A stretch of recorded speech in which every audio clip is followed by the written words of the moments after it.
kerja apa namanya ini di LMS ya. Mohon maaf saya menerima telepon dulu sebentar.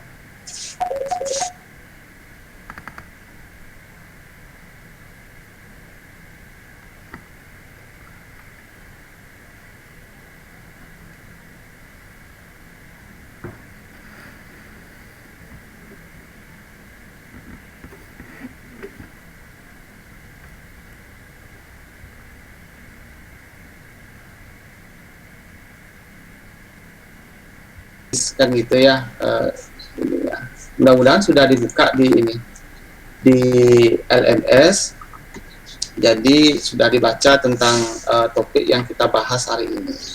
Nah, berkaitan dengan hal pertama dulu saya ingin tahu dulu, siapa ini mau join? Saya ingin tahu dulu di antara adik-adik masih ingat atau tahu apa saja komponen-komponen pada ekosistem? Silakan. Boleh langsung jawab. Ya, Cincin, silakan. Baik Bapak, terima kasih. Menurut saya komponen dalam ekosistem itu ada dua, yaitu komponen biotik dan abiotik Bapak.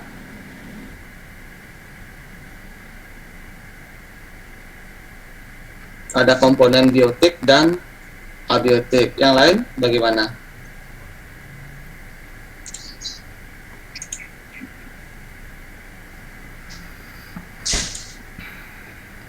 Silakan.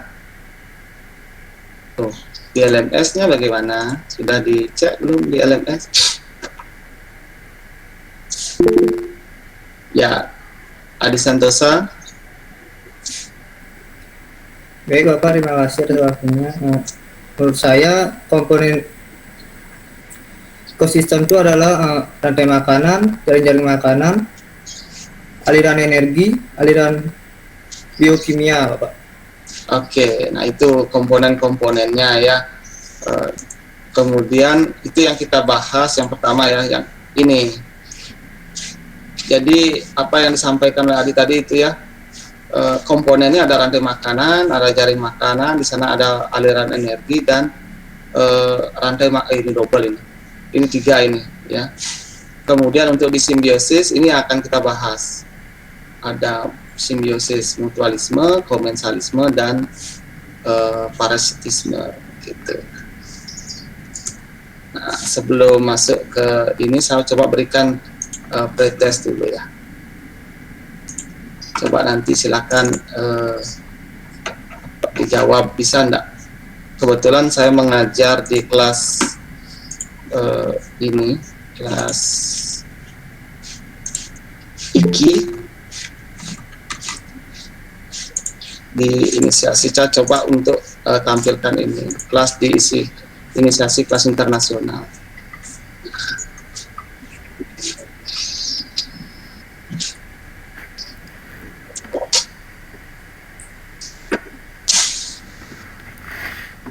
Ini supaya tahu sebenarnya sudah baca apa belum gitu. Jadi kan bisa ini. Silahkan. Apa jawabannya?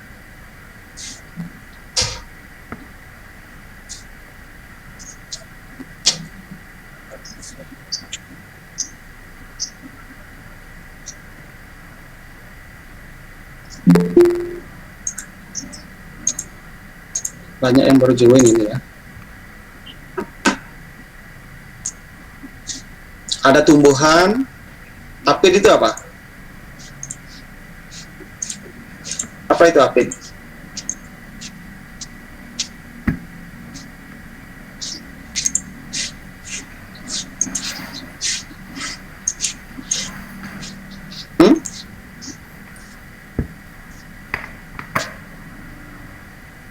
Apa itu? Apid? Pernah dengar? Kutu ya? Kutu daun Bapak. Ya, kutu. Ada tumbuhan, ada kutu, ada laba-laba.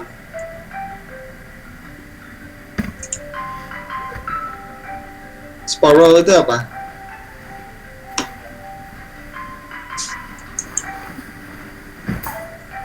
Hah? Burung pipit Bapak. Oh, Gitu, Pak. oke. Nah, kira-kira kalau seperti itu posisi dari laba-laba itu sebagai apa dia?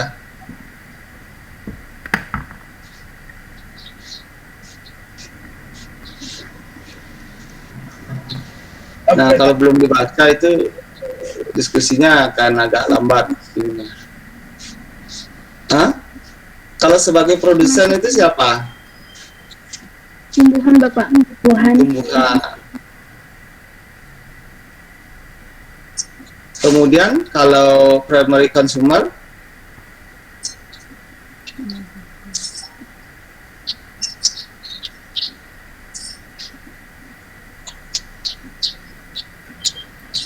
Kutu Bapak.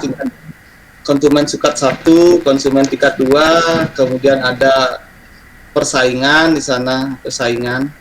Itu kira-kira kalau spider ini atau laba-laba ini ada di mana dia? Atau sebagai apa dia?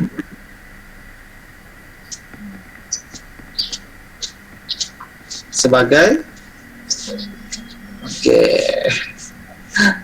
Nanti harus dibaca dulu itu ininya. Ini siapa nih? Dewa Ayu bilang aja langsung. Gak usah di public chat di ketik.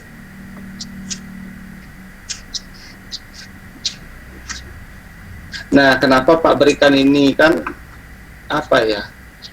Pak ingin tahu sebenarnya. Oh, mic-nya rusak. Dewa Ayu bilang ini jawabannya D, sebagai konsumen tingkat 2 dia.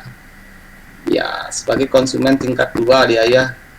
Ya, karena yang pertama ini produsen, ini kan konsumen dia. Konsumen. Nanti ada lanjutannya ini sebagai decomposer.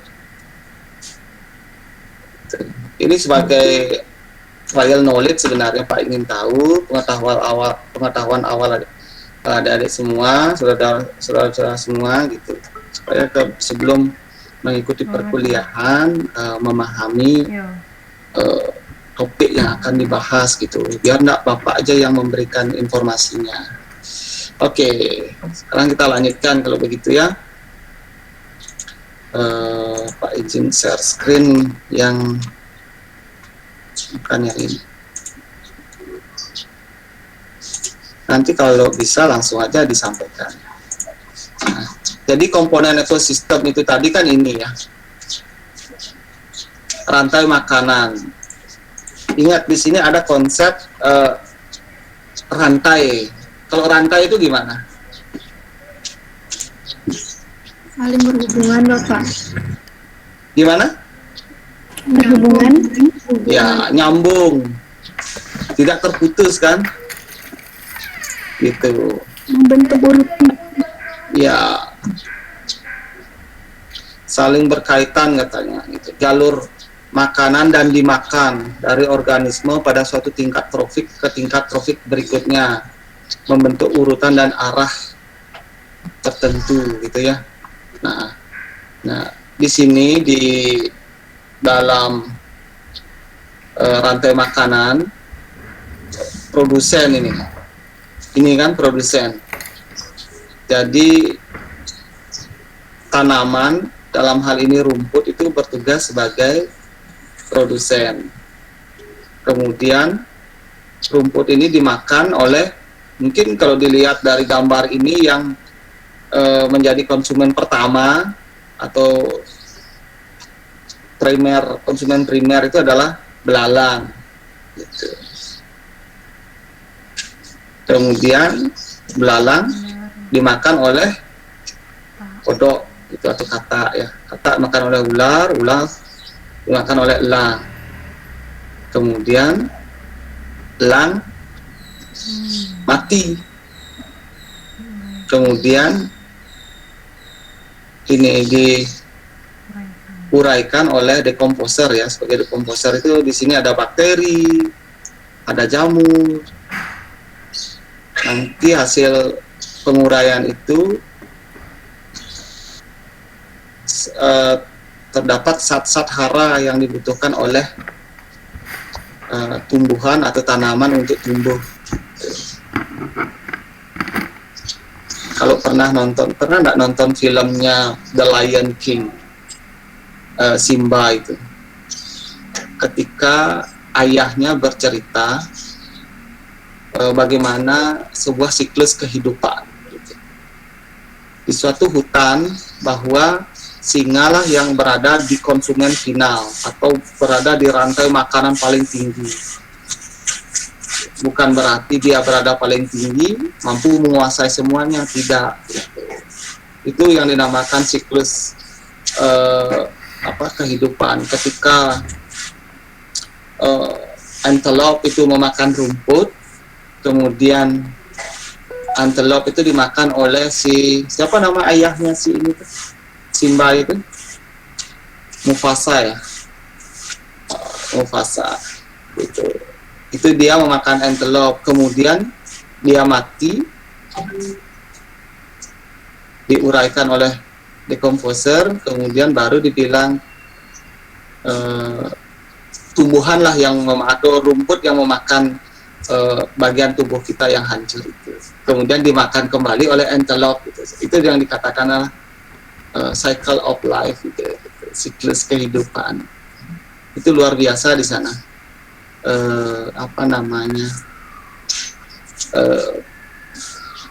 Sebuah secara intrinsik ya disampaikan. Makna yang dalam berkaitan dengan siklus kehidupan. Nah, ini juga di rantai makanan juga sama seperti itu. Nah, ini contoh rantai makanan mungkin ada di daerah atau di hutan atau di sawah gitu. Nah, tapi kalau faktanya sulit kita ya. Saya dari SD memang ini contoh rantai makanannya dari SD sampai sekarang gitu. Walaupun jarang sekali saya melihat kalau ular itu dimakan elang gitu. Saya yakin pasti ada gitu.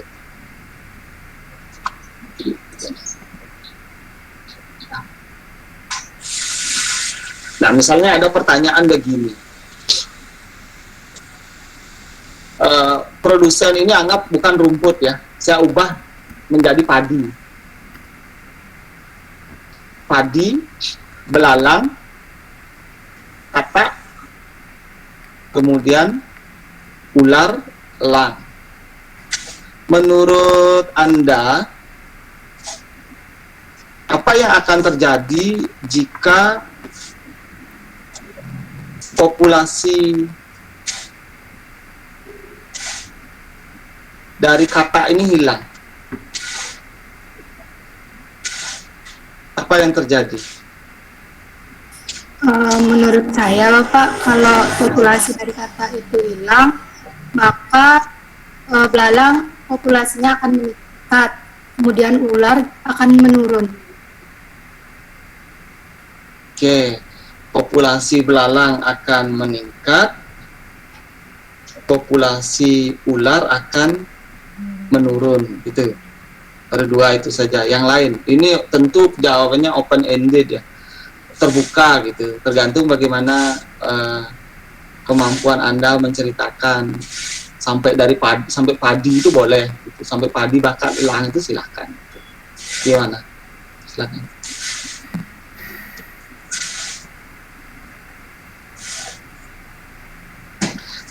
Atau saya rubah sedikit, saya beri tambahkan clue-nya. Apa yang terjadi kalau katak atau populasi katak ini hilang atau pengaruhnya terhadap padi misalnya?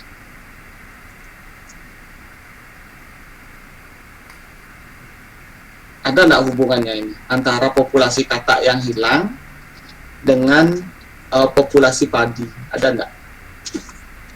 Ada. Ada. Ini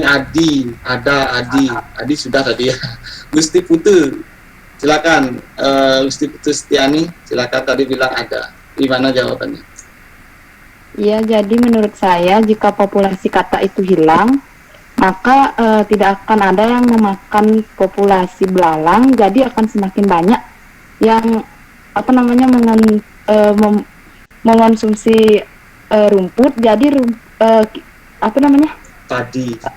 rumput yang akan semakin menurun karena semakin banyak belalang yang memakan rumput, begitu ya Pak. Jadi kalau dilihat itu ya, berarti populasi padinya pasti akan menurun.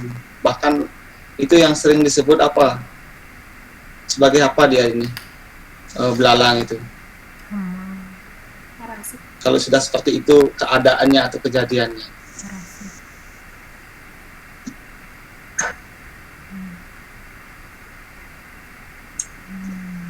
Sebagai Parasit Bapak. apa cincin? Sebagai hama Bapak. Ya, sebagai hama dia. Kalau jumlahnya cuma ya 10, 15 itu kan masih normal ya. Itu. Ini juga akan menjaga keseimbangan. Kalau sudah banyak ya hama jadinya. Gitu. Begitu juga ular. Baru 2 hari yang lalu di rumah saya itu, kebetulan di Tabanan itu, sekarang sudah tidak ada sawah lagi. Sawah itu sudah dialihfungsikan untuk ini tanaman hias. Di seluruh desa saya berubah dia untuk jadi tanaman hias. Sekarang ularnya ke mana? Ke rumah, menuju ke rumah penduduk itu. Nyari apa?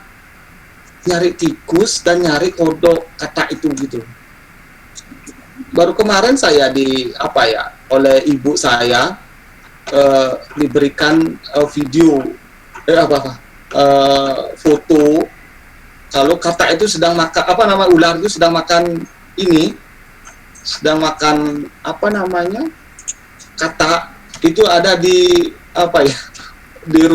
depan rumah itu waduh kok seperti ini dah gitu. Ini coba kalau nggak percaya, ternyata itu sudah terjadi gitu.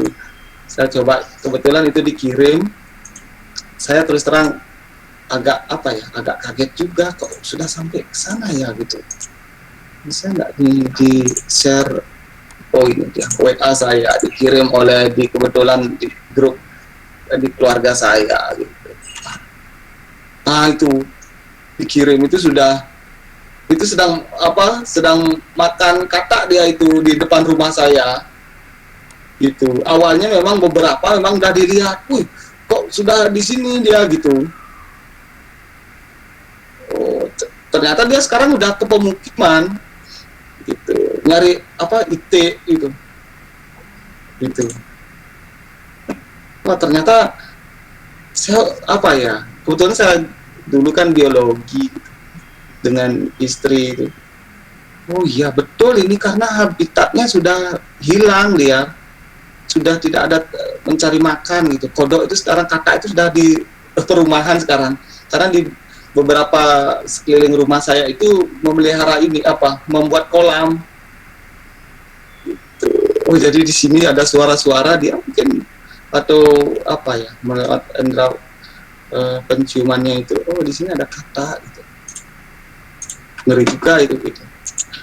Nah seperti itu ya ininya mungkin dampak yang terjadi berkaitan dengan hilangnya salah satu atau terganggunya ekosistem dari suatu rantai makanan gitu ya, mempengaruhi sebuah rantai makanan. Nah ini jaring makanan. Jadi konsepnya apa ya? Kalau misalkan tadi rantai makanan, kalau ini jaring makanan, food web itu istilahnya. Apa kira-kira konsepnya di sini?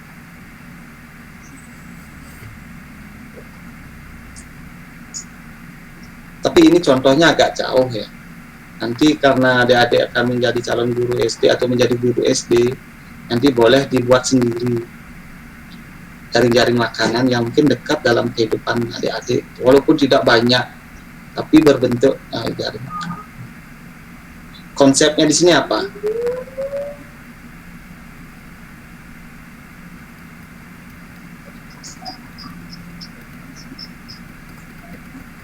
Jaring-jaring makanan itu adalah hubungan dari rantai makanan, Pak. Oh iya, itu ya. Atau konsepnya terdiri dari beberapa rantai makanan yang saling terkoneksi, tapi dia di sini ya, gitu ya. Nah di sini ada tanda merah. Tadi menyebutkan ada aliran energi, gitu ya. Aliran energi.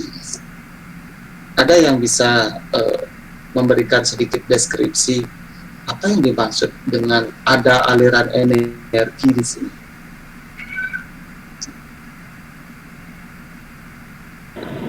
Adanya proses perpindahan energi Bapak dari satu makhluk hidup ke makhluk hidup lainnya pada saat proses makrobinasi Bapak. Oke. Bisa lebih eksplisit menjelaskan. Misalkan ini makan ini Pak, jadi dia begini, akhirnya ini begini. Gitu. Gimana? Ya memang ada kepindahan di sana. Gimana? Silakan. Dari apa dulu, kemudian ini membutuhkan ini, kemana dia, gitu. Gimana? Bisa tidak dipaham maksudnya? Gimana maksud prosesnya itu dari awal sampai ya dimana Anda bisa sampai konsumen tingkat 1, 2 itu silahkan.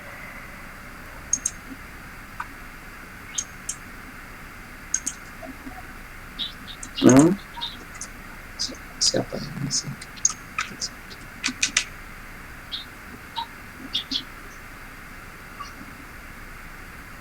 Gimana?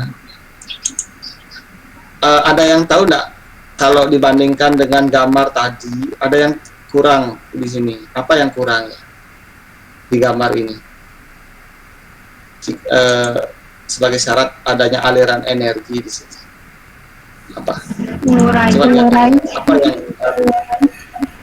Mengurainya.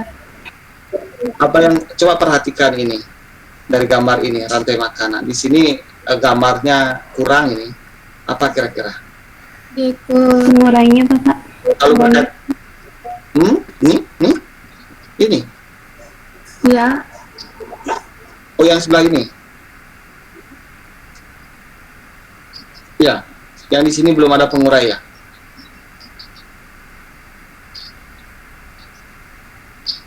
Maksud Pak, jika dikaitkan dengan aliran energi, jadi dari mana ini? Apa yang kurang kira-kira dari gambar? Coba perhatikan ini. Apa yang kurang? Matahari Bapak. Matahari dan air, Bapak. Matahari dan air. Matahari dan air. Biasanya mulai dari sana kan. Adanya matahari dan air, terutama bagi produsen ini kan sangat penting ya. Namanya juga produsen.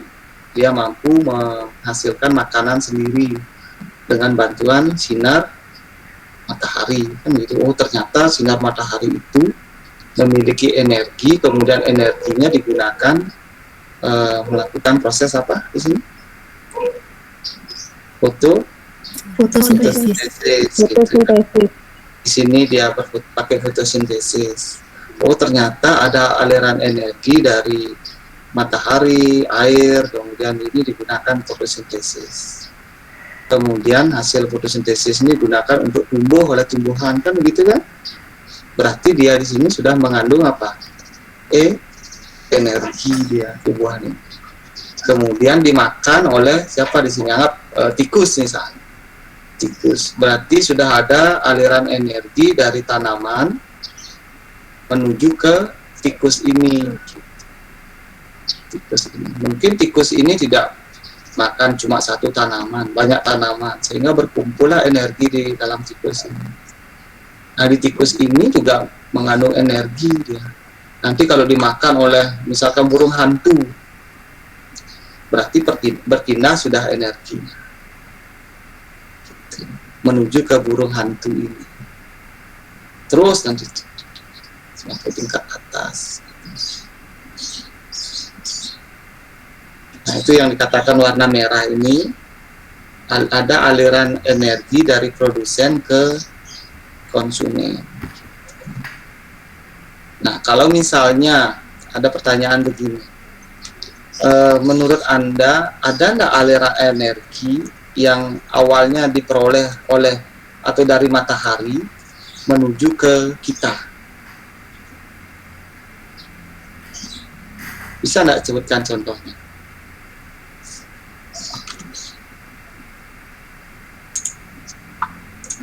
Dari mana sampai ke kita itu.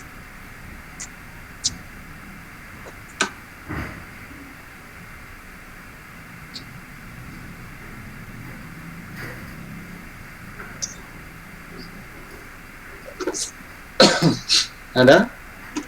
Anda makan nasi nggak? Kan, dari mana itu nasi itu? Dari padi, dari beras, dari padi. Terus, coba lanjutkan gimana jadinya? Om Swastiastu Bapak, izin jawab. Ya, ya silakan. Tuh. Yang pertama kan dari matahari, kemudian matahari akan ke padi. Padi itu membutuhkan sinar matahari untuk apa namanya? Untuk mendapatkan energi untuk berfotosintesis. Kemudian padi akan menjadi beras, beras akan menjadi nasi, dan nasi akan dimakan oleh manusia. Begitulah cara mendapatkannya energi. Iya. Sekian dari saya, terima kasih. Terima kasih ya. Jadi ini kan tergantung bagaimana Anda mampu memformulasikan itu saja. Ada sinar matahari, kemudian sinar matahari itu ditangkap oleh padi, digunakan untuk proses fotosintesis. Hasil fotosintesis itu salah satunya kan bisa dalam bentuk glukosa atau karbohidrat. Kalau glukosa bisa langsung digunakan, kan begitu kan? Kalau karbohidrat berarti dia akan disimpan dalam bentuk karbohidrat translokasi lah, atau misalkan kalau disimpan ya di bulir padi itu disimpan. Berarti kan di sana mengandung energi dia. Kemudian padi itu siap panen ya digiling, kemudian sudah siap jadi beras, kemudian ditanak jadi nasi. Oh ternyata begitu aliran energi yang terjadi kan.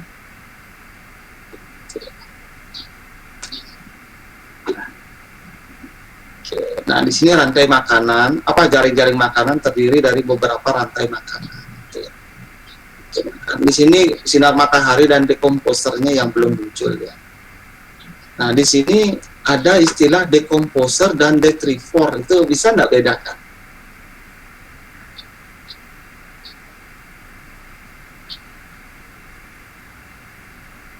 Atau misalnya ada pengurai, gitu. Gimana maksudnya? Bisa nggak membedakan itu? Kapan dia disebut pengurai? Atau siapa dia bertugas sebagai pengurai itu? Bisa, karena di beberapa buku itu dia.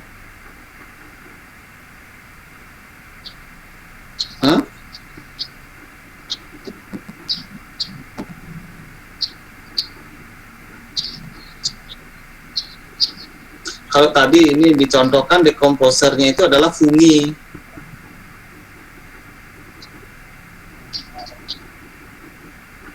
Gimana maksudnya dekomposer itu? Silakan, ada yang bisa? Dari katanya saja.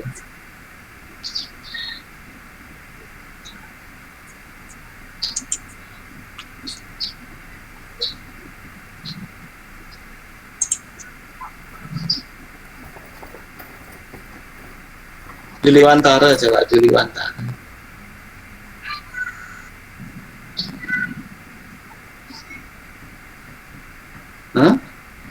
Belum. Gimana? Gimana Juliwantara? Belum dapat disimpulkan, Pak. Belum mengerti. Oh, gitu. Neta? Hadir Neta? Hadir Bapak. Ya, coba gimana Neta? Menurut saya, dari yang saya catat, jika dekomposer itu fungsinya adalah organisme yang menguraikan bahan organik yang berasal dari organisme mati. Sedangkan detrifor itu merupakan organisme yang mengonsumsi hewan atau tumbuhan yang mati atau membusuk. Mungkin itu saja Bapak yang saya ketahui. Oke. Terima kasih Neta. Bagus jawabannya. Ada lagi yang lain? Silakan. Ada? Ya, makanya dekomposer itu memanfaatkan dia untuk hidup ya. Ya, seperti jamur, bakteri, ameba. Kalau detrivore itu dia makan sisa-sisanya. Gitu. Silakan nanti dipelajari lagi. Nah, kemudian ini untuk yang aliran energi tadi ya. Ini ada apa namanya, matahari. Di sini ada reservasi ya. Terjadi proses reservasi itu proses.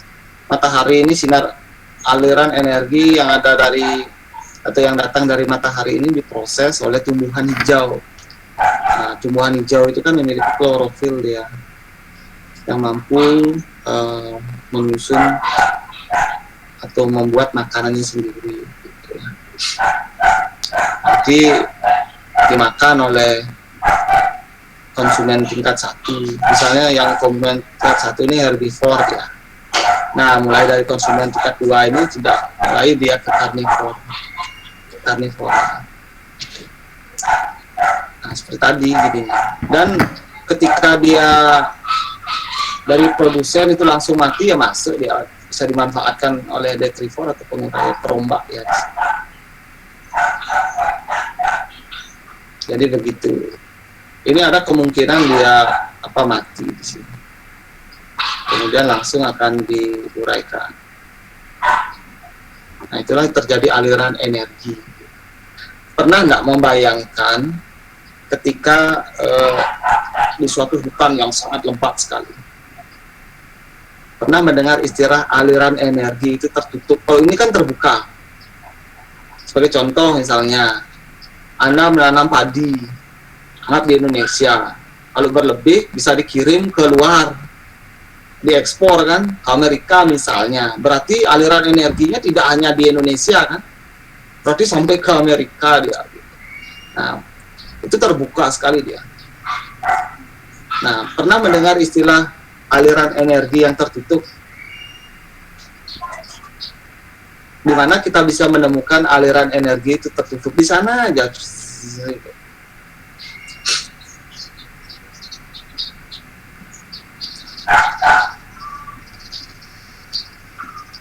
Bisa nggak membayangkan aliran energi yang tertutup?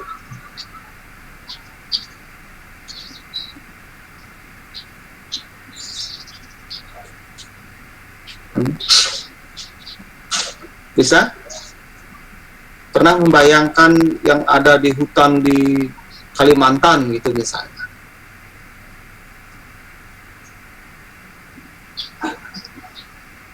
Hutan di Kalimantan yang begitu lebat dulu kan, melakukan proses fotosintesis, ya kan? Dia sebagai produsen menghasilkan daun, misalkan daunnya di sana mati, kemudian diuraikan atau dirombak, kemudian hasil rombakannya itu dimanfaatkan oleh siapa? Oleh tumbuhan itu sendiri kan begitu. Jadi alirannya di sana aja jadinya. Itu yang dikatakan sebagai aliran energi yang tertutup.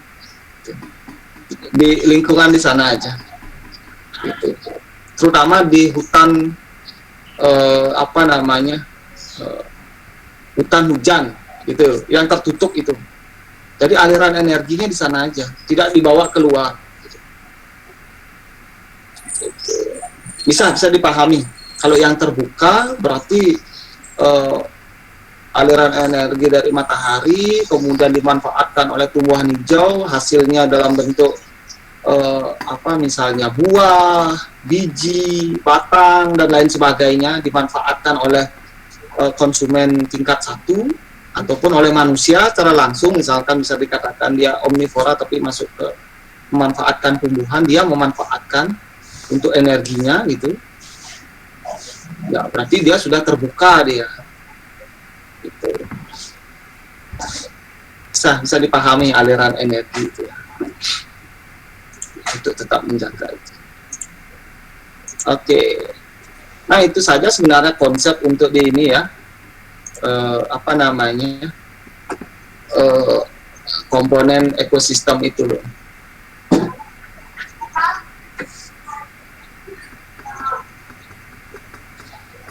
Nah, di sini ada tambahan berkaitan dengan produktivitas ekosistem, baik secara primer maupun sekunder ya. Di sini untuk yang primer ini kecepatan organisme autotrof sebagai produsen mengubah energi dari cahaya matahari itu ya menjadi energi kimia dalam bentuk bahan organik. Bahan organik misalnya tadi itu biji, bata untuk di batang misalkan di daun gitu yang kita bisa manfaatkan. Kalau yang sekunder itu kecepatan organisme heterotrof mengubah energi kimia dari bahan organik yang dimakan, yang disimpan itu ya. Yang disimpan dalam bentuk energi kimia baru di dalam tubuhnya. Nah, jadi begini maksudnya. Misalkan tumbuhan ini dimakan oleh tikus. Nah, sebenarnya di sini tumbuhan mengubah energi matahari itu dalam bentuk energi kimia organik, dalam bentuk karbohidrat seperti tadi itu. Kalau di biji itu karbohidrat, kalau ada yang manis berarti mengandung glukosa. Itu dia. Kemudian dimakan oleh tikus. Nah, karbohidrat, kemudian glukosa tadi makan oleh tikus ternyata sudah berubah dia menjadi energi kimia baru di sini di tikus ini. Nah, tikus ini bagi burung hantu sebagai sumber, bukan satu sumber karbohidrat ya, tetapi sumber apa? Kalau dagingnya Protein deh Pak. ya, Protein, sumber Bapak. protein. Iya, sebagai sumber protein gitu. Sama kayak kita makan ayam kan makan biji-bijian, misalnya jagung, itu kan karbohidrat kandungannya atau zat atau unsur penyusunnya itu, kemudian dimakan, ternyata di sana sudah menjadi aliran energi kimia baru. Yang kalau kita makan daging ayam itu adalah proteinnya. Kalau telurnya kan mengandung protein, dagingnya juga protein. Walaupun ada lemak juga kan. Nah, bisa dipahami maksudnya di sana aliran energi itu yang berkaitan dengan yang ini primer dan sekunder itu. Bisa Bapak.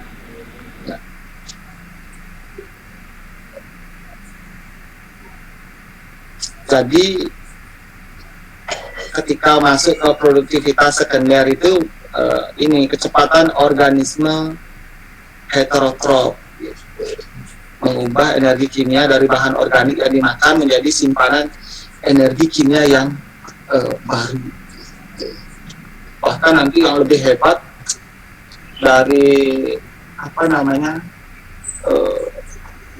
beberapa tanaman mengandung khasiat obat-obatan misalnya, bahkan mengandung minyak atsiri misalnya, itu sudah menjadi energi kimia baru ya pada tubuhnya.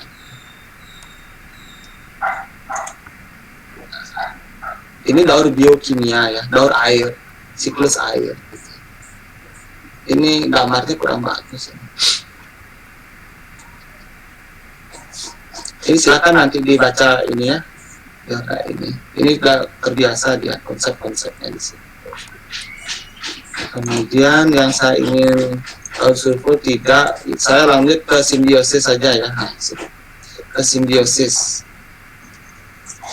Ada yang masih ingat apa itu simbiosis? Oh ya, mohon maaf Bu Atika, silakan kok saya merosot sendiri ya.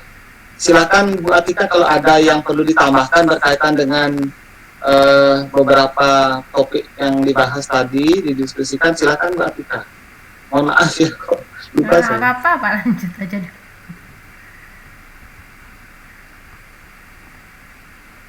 Lanjut aja dulu Pak, ya nggak apa-apa. Iya, baik Bu.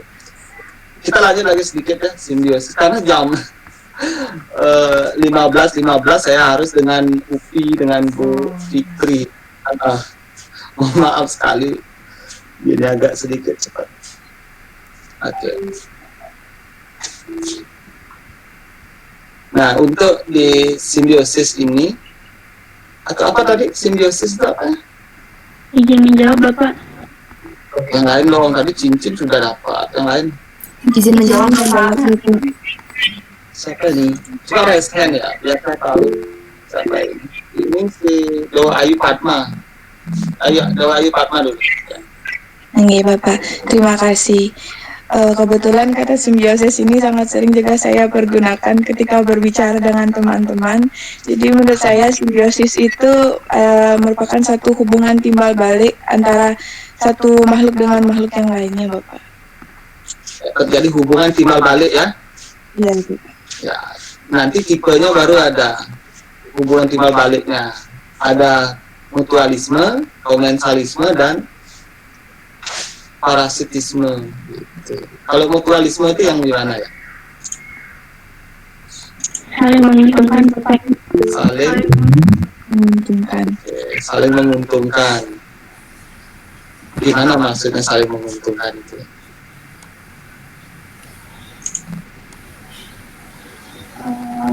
Maksudnya mungkin seperti itu pada kerbau dengan burung, Pak. Gimana maksudnya itu? Kalau kerbau ini ya, kerbau ini dengan burung ini, gimana mereka saling menguntungkan itu gimana? Jadi menurut saya kan kalau kerbau itu ada kutu di badannya, burung kan makannya. Nah disitulah yang menguntungkan burung mendapat makan. Dia itu kerbau juga diuntungkan karena kutu-kutunya itu berkurang di dalam di tubuhnya, Pak. Itu menurut pendapat saya. Apa jadinya belum nampak kok kehilangan kutu si kerbau itu beruntung, dia gimana maksudnya? Kan jadinya dia nggak merasa, kerbaunya jadinya tidak merasa Garuk-garuk gitu. garu-garu atau gatal gitu. Jadi lebih Gitu ya. ringan di badannya karena burung sedang membantu dia menghilangkan kutu-kutu di tubuhnya. Oh, jadi karena kutu itu sebagai pengganggu ya bagi kerbau dia. Bahkan ada hubungan dia antara kerbau dengan kutu itu. Gitu. Ya. Nah kalau ini apa ya? Antara lebah kemudian kupu-kupu ini kok katanya mutualisme ini, dia LNF ini. Ini. Siapa itu? Izin menjawab, Bapak. Rija.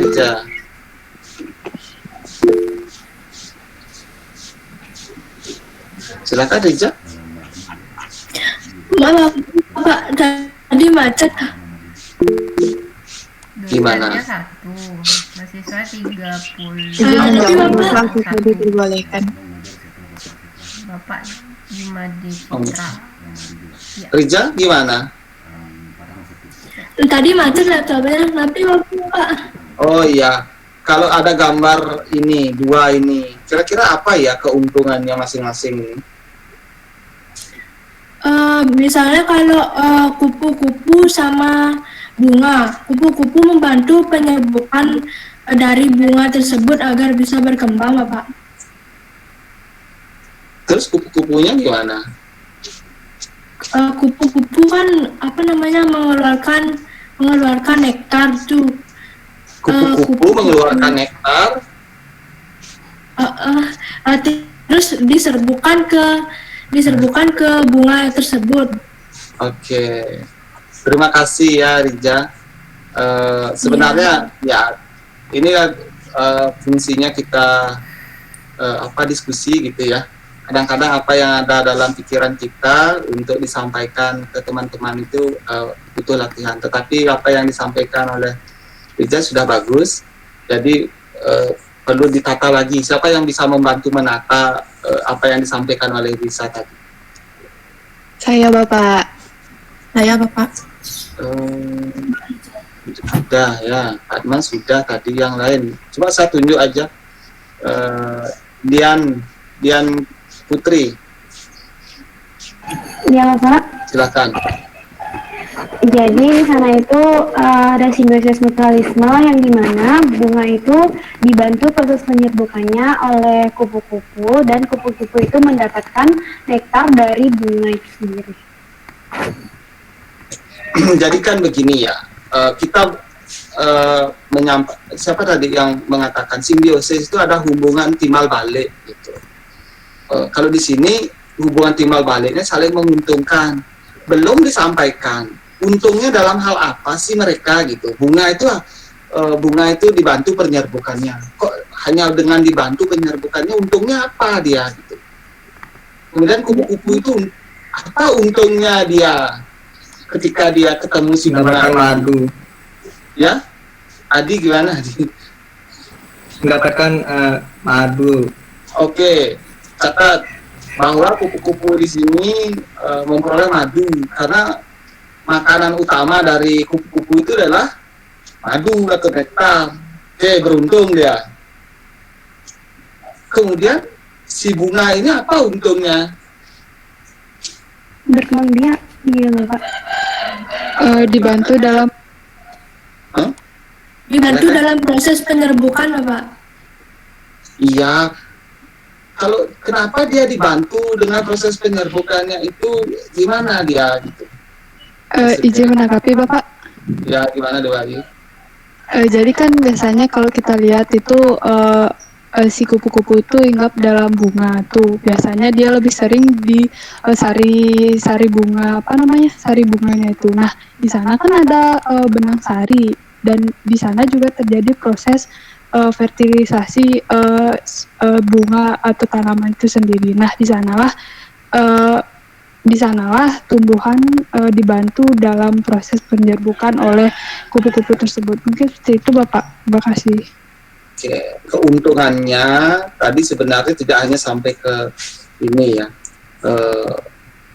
Saya ingin tahu kok bisa sih ada apa kok bisa kupu-kupu itu membantu proses penyerbukan gitu. Ketika misalkan kupu-kupu itu hinggap di bunganya kan, ternyata itu serbuk sari dari tanaman itu dibantu untuk diedarkan dan dibawa ke tanaman lain untuk terjadinya proses penyerbukan gitu. Atau mungkin kupu-kupu ini sudah membawa dia serbuk sari ketika dia hinggap di tanaman sejenis memang atau bunga yang lain atau di bunga tetangga itu.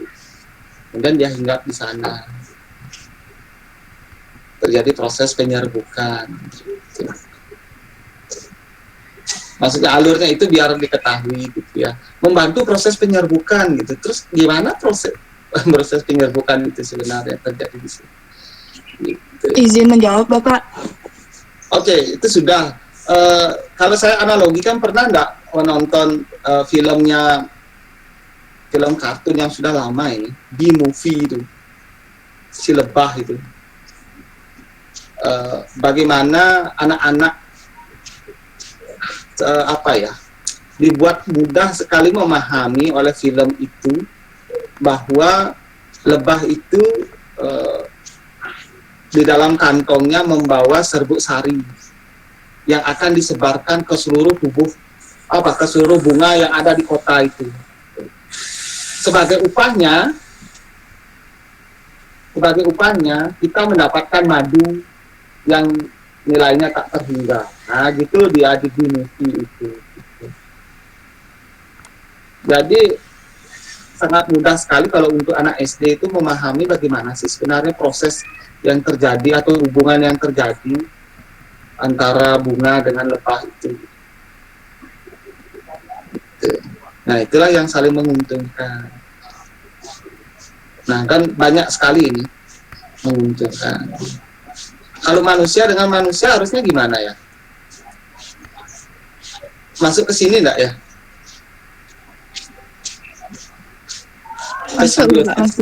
Masuk Bapak. Ya tadi itu siapa yang sering dia bicarakan dengan teman itu? Ke sini dia larinya. Termasuk menurut saya Bapak.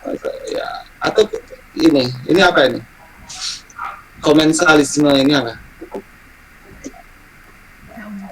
Hubungan timbal balik gitu. izin menjawab Bapak. Ya, silakan. Kalau simbiosis komensalisme itu hubungan timbal balik di mana satu makhluk hidup diuntungkan dan makhluk hidup lainnya tidak diuntungkan atau dirugikan. Contohnya yaitu ikan remora dengan ikan hiu, Bapak. Ikan hiu mengeluarkan sisa makanannya, lalu ikan remora menempel pada ikan hiu untuk memakan sisa makanan tersebut, Bapak. Dan ikan remora mendapatkan keuntungan, sedangkan ikan hiu tidak merasa dirugikan atau tidak diuntungkan, Bapak. Oke, jadi biasa-biasa saja ya gitu. Ya. Misalkan seperti ini, di filmnya siapa ini yang paling tengah ini? Nemo, Bapak. Nemo. Oh, kan ternyata fiksi ilmiah ternyata. Film-film itu fiksi ilmiah, dia fiksi sebenarnya hayalan, tetapi ada secara ilmiah diinikan di sana. Gitu. Ini ikan apa namanya ini ya? Ikan badut. Nah, ikan badut diberilah nama Nemo. Gitu. Dia hidup di sini bersama siapa ini namanya ini? Yang gini-gini siapa? Dory, Bapak. Bukan, maksud saya yang ini, yang melindungi dia itu. Dory itu temannya dia yang warna biru. Judul filmnya ya Finding Dory. Itu bagus itu. Apa namanya ini? Ini Nemo apa?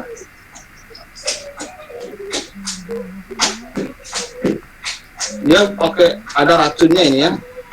Tapi dia bisa di sini nggak kena dia anemonen laut ini. Begitu juga dengan anggrek, dengan tanaman. Dia cuma numpang aja di sana. Untung dia sebagai tempat dia menempel karena dia akarnya memanfaatkan uap air gitu ya yang ada di udara itu menangkap itu untuk tumbuh gitu. Jadi tumbuhan itu tidak merasa dirugikan. Oke, fine. Anggreknya syukur dia dapat. Dan masih banyak lagi, silakan dikembangkan nanti ya. Untuk anak-anak SD nanti cari yang lebih dekat dalam kehidupan sehari-hari. Nah ini simbiosis parasitisme, parasit. Namanya juga parasit. Ya. Satu untung, yang satunya dirugikan. Ya, yang sebagai inangnya itu dirugikan. Ini contohnya benalu. Oh, benalu. Bahasa Balinya apa? Senang bahasa Balinya benalu.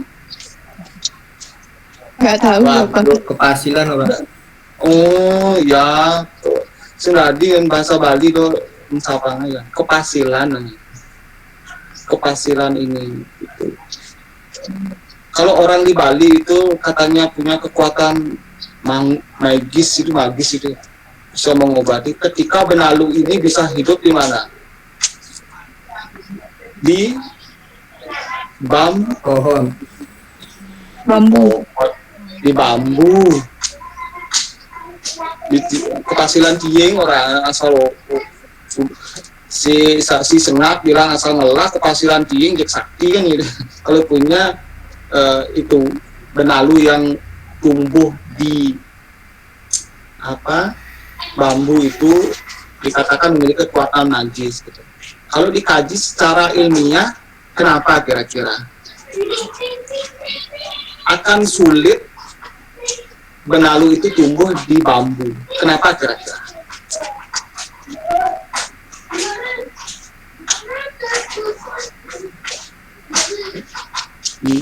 Ini ada kaitannya dengan silem dan floem.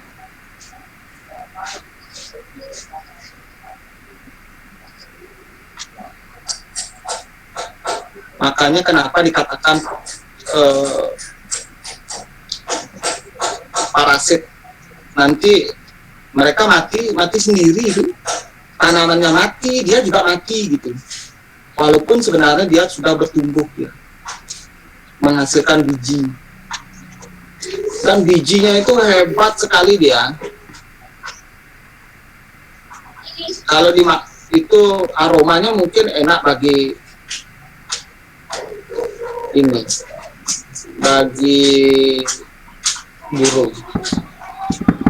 Nanti kalau misalkan sudah dapat dimakan, sedikit aja kulitnya keluar dan sampai di mulut burung itu udah bisa lepas dia. Itu betul-betul parasit yang paling mudah ditemukan ini dalam kehidupan kita ini. Ya, jadi gini, karena akarnya yang langsung menembus silem dan floem, jadi langsung menembus sumber atau zat-zat makanan yang sudah jadi dia. Mendapatkan makanan sudah jadi yang dari hasil fotosintesis ataupun garam-garam mineral yang dialirkan oleh silem itu dia sudah langsung dapat gitu. Sehingga nanti coba perhatikan ranting atau cabang yang menuju ke atas daripada di atas ini pasti mati dia gitu. Itu hebatnya benalu ini gitu. Makanya dipakai sebagai apa ya, viral dia ini. Kalau benalu sering sekali diucapkan gitu, parasit benalu ini sebagai. Kemudian ini ada ini ya, apa, cacing ini, terutama yang cacing pita ini ya, panjang gitu. Saya tahu kalau Bu Atika pernah diceritakan ketika SD kalau tubuh kita mengandung cacing pita, kan tidak seperti sekarang kita bisa minum tablet kan, itu harus dipancing cacing pita itu keluar menggunakan telur busuk itu. Kemudian nanti dibuka mulut, kemudian ditaruh di depan kita itu, nanti akan keluar dia kepalanya, nanti baru dipotong. Itu. Kalau sekarang kan udah ada tablet. Ya, obat cacing ya saya Pak, nggak pernah gitu. Ya, sekarang kan sudah ada ya obat cacing. Iya. Walaupun kalau yang ini sudah enggak lah banyak sekarang. Bahkan enggak ada kasus yang berkait dengan cacing pita itu. Kalau COVID-19 itu termasuk apa ya? Virus. Parasit ya? Iya, parasit. Itu. Dia merugikan hostnya, inangnya. Asal sudah merugikan inangnya yang dihinggapi misalnya gitu, hostnya itu pasti udah parasit ya. Apapun itu, kalau pada tumbuhan, hewan, pada manusia itu kalau sudah merugikan salah satu pihak, terutama yang menjadi inang itu, pasti dah parasit ya. Ya. Nah, itu slide terakhir ya. Jadi karena untuk di SD silahkan nanti lebih banyak diberikan ini contoh-contoh yang kontekstual ya, yang memang dekat dalam kehidupan kita sehari-hari. Itu apa ya yang parasit. Bila perlu kalau ada studi wisata misalnya begitu, oh ini ya salah satu bentuk simbiosis, parasitisme, mutualisme gitu. Sehingga sampai kapanpun pemahaman terhadap konsep-konsep itu tidak akan hilang gitu ya. Oke, itu dulu dari saya Bu Atika. Kalau ada tambahan atau adik-adik mahasiswa kalau ada hal yang perlu disampaikan silakan. Ya mungkin ingin menambahkan sedikit aja Pak tentang piramida ekologi itu Pak. Share screen. Oke.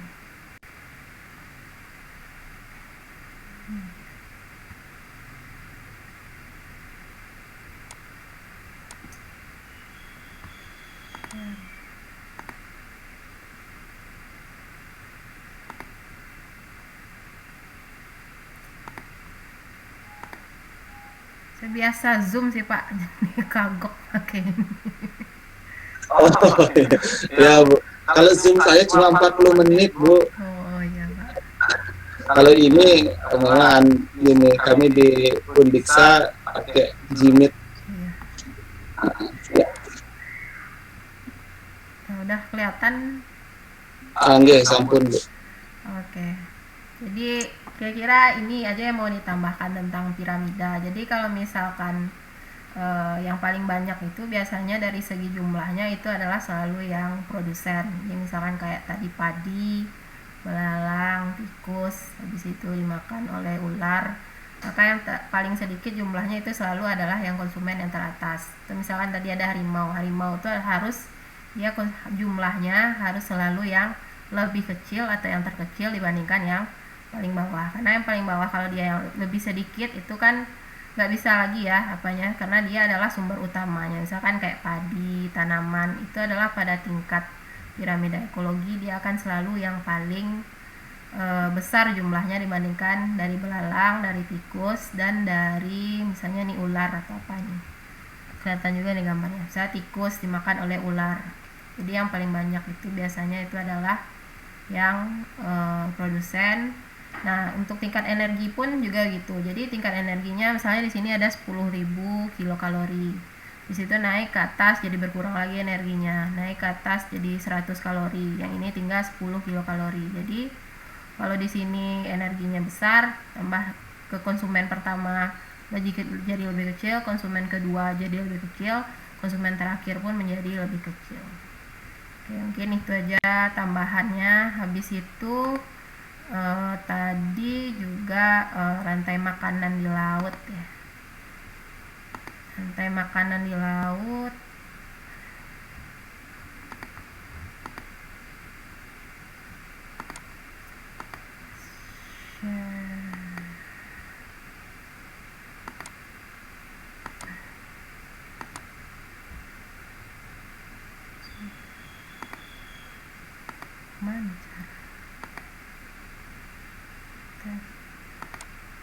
Oke. Nah, gitu juga untuk rantai makanan di laut. Nah, jadi misalkan kalau di laut itu juga primary producernya itu plankton. Habis itu first order consumernya juga lebih sedikit dari yang plankton. Untuk yang konsumen keduanya yang silverfish itu jumlahnya akan juga semakin sedikit. Untuk yang leopard sealnya konsumen ketiganya jumlahnya juga harus lebih sedikit dari yang sebelumnya. Dan untuk yang topnya atau misalkan ini ikan paus itu kan yang top predator utamanya, berarti dia kan yang akan mati. Habis itu dia nggak ada lagi yang bakal makan dia kan, berarti itu adalah yang konsumen terakhir. Maka juga pada tingkat trofik teratas dia jumlahnya juga akan jauh lebih sedikit. Yang paling besar itu juga kalau di ekosistem di laut itu adalah yang plankton sebagai primary producer. Oke, mungkin itu saja Bapak yang bisa saya tambahkan kira-kira. Ya, terima kasih banyak Bu Atika atas informasi tambahan yang diberikan. Ya benar tadi ya. Jadi konsep juga perlu ditambahkan. Jadi saya agak kurang tadi ya. Oke, saya lagi 1 menit harus join ke UPI Purwakarta dengan Bu Fitri. Jadi untuk hari ini kita cukup sekian. Mohon maaf Bu Atika ya, tidak mungkin kita lanjutkan minggu depan lagi sekali Bu Atika, karena setelah itu sudah masuk ke UAS. Ya, kita UAS lagi sekali aja. Oke. Adik-adik minggu depan Pak akan kabari untuk pertemuan berikutnya ya. Oke, terima kasih sudah join. Terima kasih Adi. Tadi kegiatan atau perkuliahan kita sudah awali dengan doa. Mari kita akhiri kegiatan ini dengan doa. Berdoa menurut agama dan keyakinan masing-masing. Dipersilakan.